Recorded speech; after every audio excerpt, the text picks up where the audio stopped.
everyone. Thank you so much for joining us for another episode of Your Competitive Edge from Baird Warner. I'm Lauren Walker. I'm from Inman.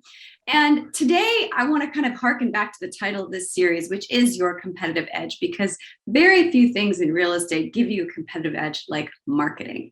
And so we want to kind of drill down and talk about that today, which is a happy topic for me as a veteran marketer. But we want to talk about what techniques and tactics are working at Baird Warner and what you guys are seeing. So I'm really happy to welcome back Greg Phillips and Ian Robinson. Thank you so much for being here. Happy to be here. Thanks, Lauren. Good to be with you.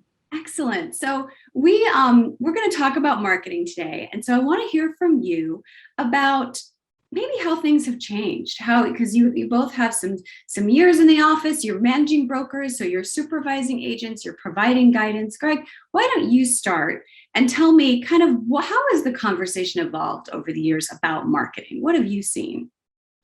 Well, marketing has changed dramatically. Back when Ian and I started, everything was done in print, whether it be in periodicals, newspapers, or direct mail. Absolutely. And now we've grown into or adapted into digital, electronic ways to communicate and market ourselves. And from there, we've gone into social media. And social media can mean everything from Instagram, Facebook, LinkedIn, and so on.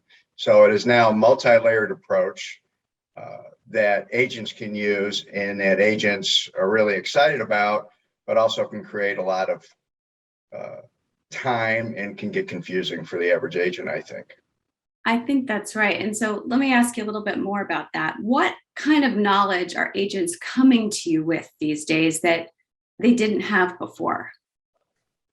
What kind of knowledge are they coming with? I think they're asking more about what kind of knowledge they need to learn, they need to have, and how they should implement in the area of social media, how they should implement a strategy. Mm-hmm. And it's very confusing. Where do I get content? What kind of content do I send? How often do I send the content? Where do I find this post? Where do I find that branded piece that I need to use? And how does it all come together? And it's one of the biggest things that I think agents struggle with today. Mm-hmm. And as well as Ian is a very big proponent of, and I agree with him, is also not abandoning traditional methods that I think are part of the layered approach and trying to make them all work together so that they have a great brand, they have a great presence, and they have the mind share of the people that they're trying to market to.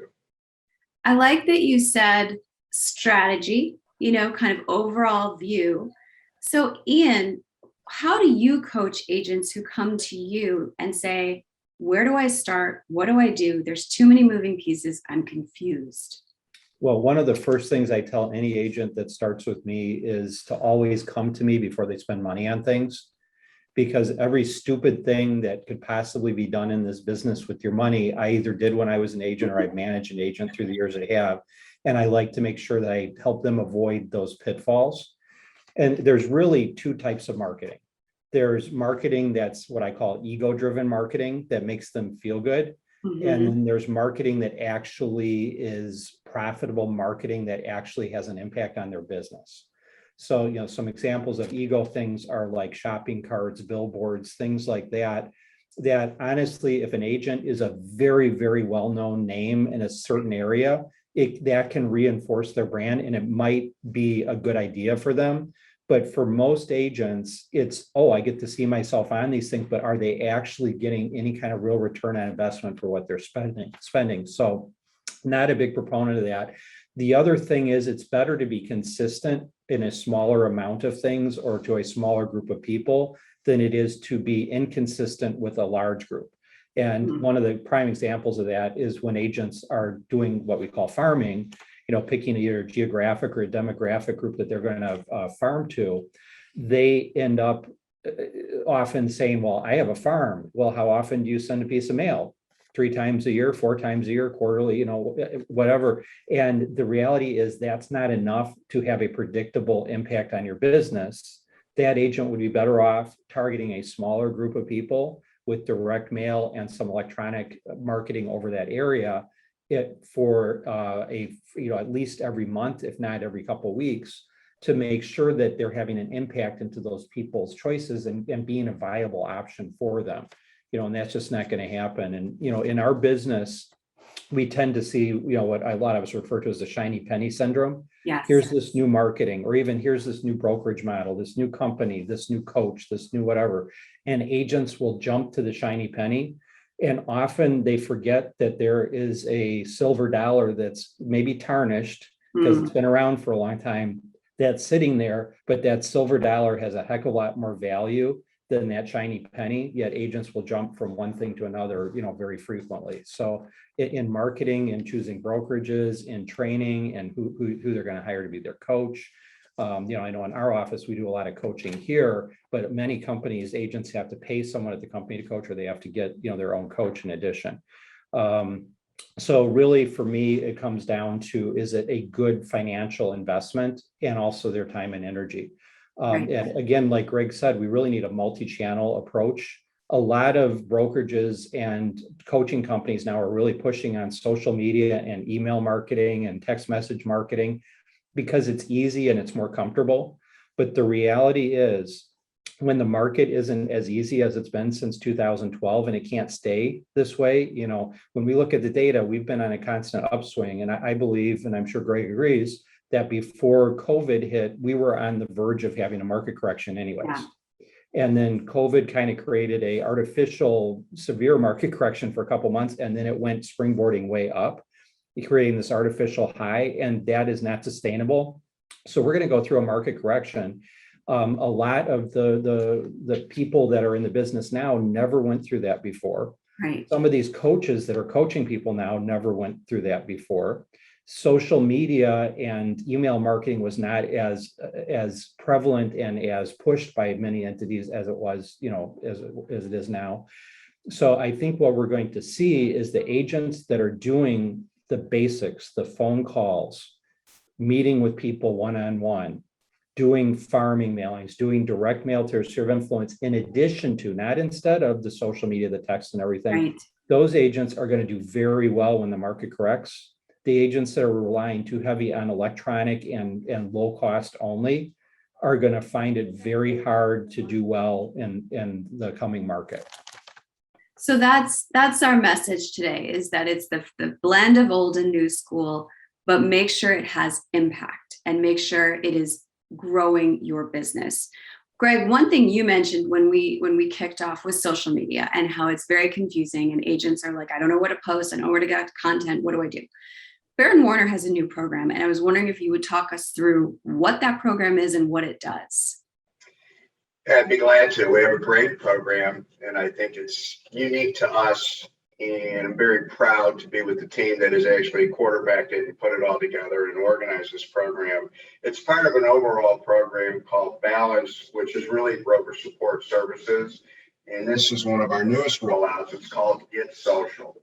And Get Social is a program where agents can tap into their own coordinators that will help them get consistent when it comes to social media, and will help them to get more organized and to have a strategy and a plan that they've been searching for ever since the advent of Facebook, Instagram, and all that sort of stuff. So our program coordinators are great. They'll be able to set up their business pages and their business profiles. They'll be able to enhance their profiles, make sure they have good biographies on there, good profile pages, that they've checked off all the boxes on the things that a professional should have. And they have access to a series of different programs that will automatically allow them to post things that are industry related, that are activity related. Think of it as someone to quarterback your just listed properties, your just sold properties, open house properties, coming soon, and all sorts of things that happen on a routine basis for busy agents can be done by these people and these coordinators, as well as things that are industry relevant nationally, as well as things that are local. They also focus on neighborhood types posts, DIY posts, things that homeowners may be interested in. And so there's a series of programs that they can tap into where these people will help make that happen consistently on a weekly basis. So if you had 5 postings a week that were relevant, that were professional, that hit all the targets that you would want to hit in your program, this program answers all that questions, provides all that service. And as a layered approach, when we enhance all the other things that Ian was talking about, I think it's a slam dunk. I think it's a home run. And it really, we think of it this way, that social media success without the stress. Oof. And social media has been a big stress for the agents that I coach and that work for us here, and I'm sure Ian's the same way. Add that to the entire layered effect of how you should be able to meet your clients. And clients are different these days. They're not all the same. Some people like and do enjoy getting things in the mail. Some people like just digital. Some people that think they like digital actually like getting something in the mail. So it's a multi-layered approach. But what's great about this program is it helps them stay consistent. And Ian talked about consistency, and that is the most important thing. I read a book many years ago that said the quality is in the quantity. And most agents underperform in these areas. They just don't do enough. They want to, try and find a happy medium. Mm-hmm. And if you think about the mind share, the ability for somebody to say, hey, by the way, who's your realtor? And to have a name right at hand, it's not as easy as, tell me 5 beer companies that you know. Right. Tell me 5 insurance companies. If anybody watches any TV and pays attention to advertising, these things because they fought for your mind share. They're consistent, right? They have great content.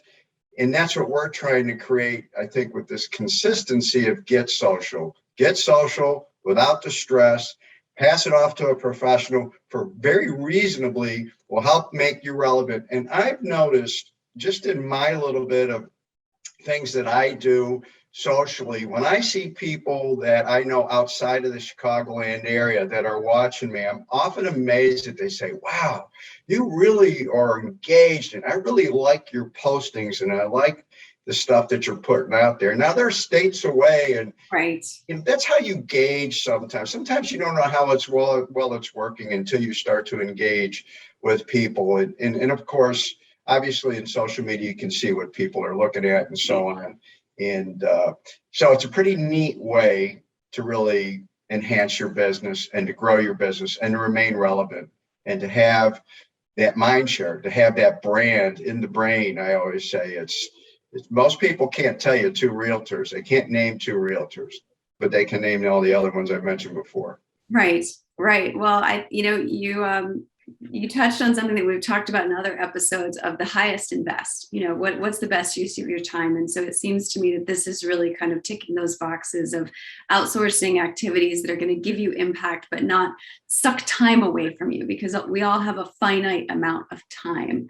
And so both of you have mentioned direct mail, which goes to my heart because I started in the world of direct marketing.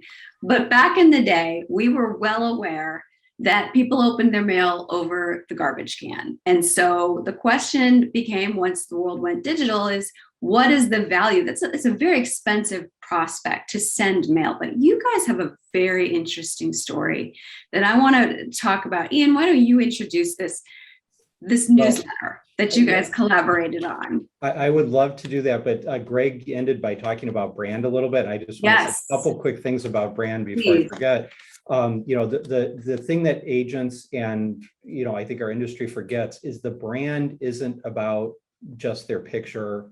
If they have their own logo, their company's logo, the color scheme of their marketing things, the look of it, that's not what their brand is.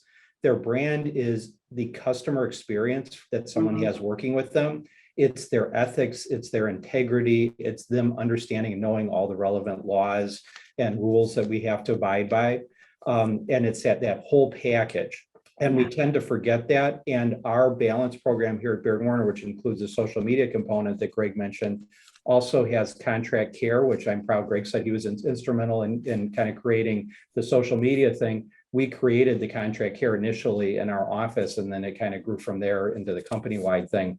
So I'm a big believer in that. Our listing launch program and our licensed broker support program, so that part of every agent's brand now that is with Baird Warner can be that they have a team without having to have employees that they're paying out of a pocket.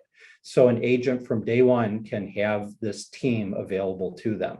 Not all agents take advantage of it. I really think they should, because the customer experience is really enhanced with that. So I just felt it was important to mention that. No, I'm glad you brought that up.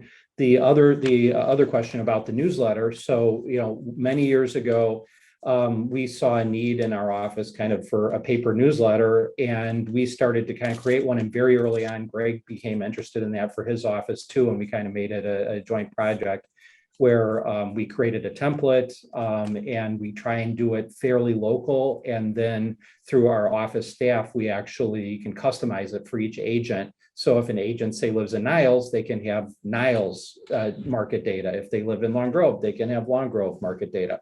So we can really help them customize it and change some articles and make it something that actually means something. So like you said, a number of years ago, people, when they got their mail, they would throw it right in the trash. Well, things have changed substantially. Now that when they get that, they throw it in the recycling, not the trash. That's the big change there. But when it is something that is local and interesting and relevant to them versus definitely, like a national thing where all the agents in an entire company in the nation are sending the same thing, or a regional thing where everybody is sending the same for the whole metro, something that is actually relevant to those people, to the community that they live in, is going to be given some attention before it goes in the recycling. And we even hear from agents that say, well, yeah, I send it out to my farm. And when I went to have my listing appointment, they actually had a couple months worth of the newsletter. And they say, okay, so this changed from this month to this month. What is it now? What we're talking here today. So that newsletter is very powerful for that reason, because it's local, it's relevant. People will actually look at it because it's not just some fluff piece. Greg, what interested you in the idea of a newsletter in a world where digital is so much cheaper and faster and easier to measure? Well, I think it's still relevant. Yeah. And it had, as Ian talked about, agents were able to make it local. So it wasn't exactly the same product. And if I could take a step back, one of the things I failed to mention about the Get Social program is it's not a cookie cutter program. So it's different from every agent. I think print is that way too. I don't want to look like all the other agents.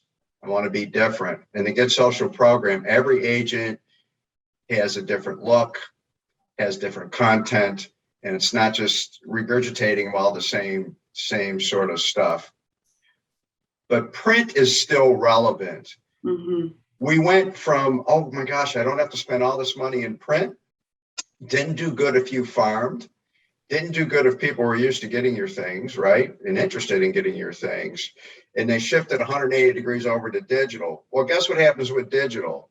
Unsubscribe, delete, delete, delete. Right. So that's why the multi-layered approach, I think, is very relevant. We've had some programs, and I know Ian facilitates one of these national programs that talks about the layered approach and utilizing all these different tools.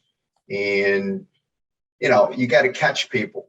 If you have good content and you have some good local stats, they're going to see it. If they don't want to see it, they'll sort over the trash can. They'll do the same thing behind a computer. Yes. How many of us hit delete, delete, delete, get newsletters or get other things and don't pay attention to it? Maybe not 100% of the time, but a lot of times. So that's why you have to hit them in many different ways. So I think print is still relevant. I talked to somebody yesterday that said, and without pigeonholing anybody in a demographic, one demographic that you may think in some cases doesn't want anything print or whatever, really enjoyed getting someone's newsletter and mailings as well as their other stuff. So I think it's relevant to kind of keep the old, bring in the new, and make them both work together. Well, that sums it up, Greg. Thank you, Yep. because I'm hearing that through every tactic you have mentioned. Both of you have mentioned consistency, personalization, and relevancy being key, whether it's digital on social or whether it's something physical in my hand that you're mailing out. Make sure it's relevant and personalized. As we wrap up, I kind of want to focus on success. What does success look like in marketing? What are the various signals that you both want your agents to be looking at to know what's working and make sure it's not a shiny penny, but it's a silver dollar? Ian, why don't I start with you? The first thing is, in order to know if something's working and in order to improve things that aren't working as well as they should, you have to know your numbers. You have to track your lead sources. You have to track what leads are actually turning into business. Because there's often agents who go, oh, I'm getting so many leads. I'm getting all these leads from the internet. Okay, how many of those leads, how much did it cost you, number one? And number two, how many of those leads actually resulted in a closed transaction, and how much money did you earn from that? So it's important that they have a system in place where they're tracking their numbers. And that is something that most agents don't really want to do, because for the most part, real estate agents tend to be, what we call in the business artists rather than operators. Operators are the ones who know their numbers and are on top of everything. And the artists are just kind of fly by the seat of their pants, and they just kind of make things happen. And, an artist needs to learn to be a little bit of an operator to know whether what they're doing is working or not. And the reality is, when the market is in what most people call a seller's market, I call an appreciating market, where the prices are going up, it's relatively easy to sell houses. In that kind of market, people get lazy and they forget about it. And people that the last time the market went through a shift where they watched their dollars and cents, they watched where they were getting business from, they get lazier and lazier the longer that time period goes. And we've been really in that up market since 2012. Sure. At this point, there's a lot of people that have become quite lazy at watching those numbers. And when the market shifts, they're going to have to learn how to get back to that really quickly. Otherwise, they're really going to struggle. And I encourage everyone in my office, as I'm sure Greg does, to know your numbers and keep on track of it. And I know that's not the way it is in the bulk of the industry. And even with encouraging agents in the office, we can't make an agent do that. It's still ultimately their choice. We can provide the tool, system, structure, and encouragement to do it, but they still need to actually be doing that themselves. That makes a lot of sense. Greg, what are your thoughts on helping agents be more of an operator and as well as an artist? And how does Baird Warner support them in doing that? Well, I think Ian's explanation is about as good as one can get, to be honest. Pretty good. You really have to know whether you're doing, what is your return on investment. If you're marketing to an area and you're marketing to a database, one of the things that we do offer that I think is kind of consistent with what Ian had to say, that we offer, whether they take advantage of it or not, is to be able to track where their business is coming from.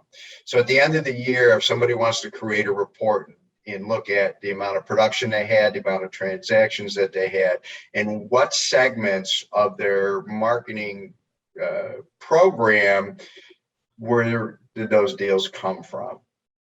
And we sit down with people sometimes we're sitting down with folks right now, actually, as we plan for 2022. But when we look at planning for the upcoming year, we look at, okay, how much business have you done? Where's that business coming from? Where's your marketing? Is your marketing targeted toward that farm area? If you look at that farm area, how many transactions are in that area? How many of them are yours? And would we be able to say that we're being successful in that? And the same with business that comes by referral, by past clients, by sphere of influence and all that. If we look at those numbers and then we look at the strategies that are occurring there, how engaged are people with social? How many of those people are getting things digitally? How many people are getting things in the mail? Then we can determine that we have a fairly good mix and blend of business coming from those things. And in many ways, sometimes agents have to ask as well to get direct feedback on what works and what is working in their approach. It's easy to say if somebody's mailing to an area and trying to create a farm and there were 20 deals and they didn't get any and they've been doing it for 5 years, probably not a good ROI. Right. Some people like to do shiny things, and I don't know about shiny penny. Ian's talking about companies and brands that come in and swoop in and they've got the best this, that, and the other. And sometimes people want to get fancy, spend all kinds of money to do over the top stuff. And a lot of times it's not much different than just doing traditional things, mailing, digital, social. One of the things that we haven't talked about that is probably, when we hear this over the years, the greatest invention ever was the telephone. And agents can't just rely on all these things we've just talked about without recognizing that it's okay to pick up the phone and say, hey, I was in your neighborhood. I thought about you. How you doing? Wow. How are things? How's the family? The other thing is maybe a note card after you talk to somebody. How about a handwritten note? I was really glad that I was able to connect with you. Hope things are well, whatever. Is there anything you ever need? I'm always here for you. Have a great day, great week, great holiday. As we just went through another holiday, we've got other holidays coming up. There's great reasons and great excuses, if you want to call them, to be able to touch our people. So the telephone is one of the most modern miracles, inventions that we've ever had, that we would suggest that they maybe think about using as well. That might be a good piece of feedback that people could get as well. I think that's great. And it's still that blend, right? There is no silver bullet, but there are best practices. And to stay in tune with those and the layered approach, as you guys were describing. Ian, Greg, thank you so much for talking us through this. I think this was a fantastic conversation. I hope everyone was taking notes. Thank you, Lauren. You had a great time. Thanks, Lauren. All right. Thanks, Lauren. Bye-bye. Bye-bye. Bye.